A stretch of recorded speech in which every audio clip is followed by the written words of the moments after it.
এই শিক্ষাটা হবে আত্মার মধ্য দিয়ে। অর্থাৎ এই শিক্ষাদের মৌলিক যে জিনিসটি যে আল্লাহকে কোনটা সৃষ্টি জগৎ চলছে তাদেরকে আত্মার আল্লাহকে ক্রিয়াকলাপের যে প্রতিফলন তিনি কিন্তু আপনাকে এই তওবার এবং তাকওয়া দিয়া সকল সাথে দিতে হবে।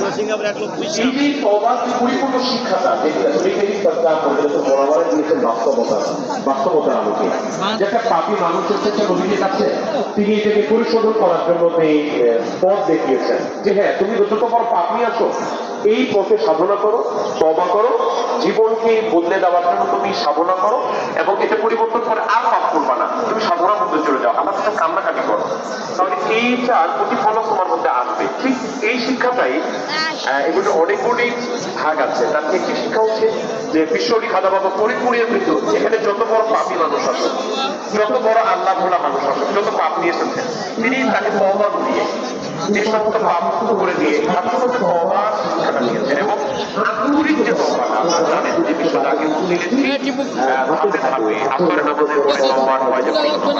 আন্তরিকভাবে আপনাকে তওবা করার শিক্ষা দেওয়া হয় এবং আমাদের নামাজের পরে আবার তওবার শিক্ষা দেওয়া হয়। সেখানে আবার মানুষকে তওবা করতে শিক্ষা দেওয়া হয়। এখন আন্তরিকের ভিতরে শিক্ষা ছিল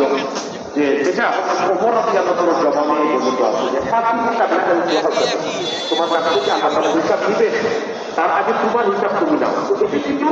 সাহাবায়ে কেরাম শিখেছেন দয়াবান হিসাব থেকে, অর্থাৎ এটি কিন্তু মদিনাতুল মুনাওয়ারা এই বিশ্বরী খাদা বাবা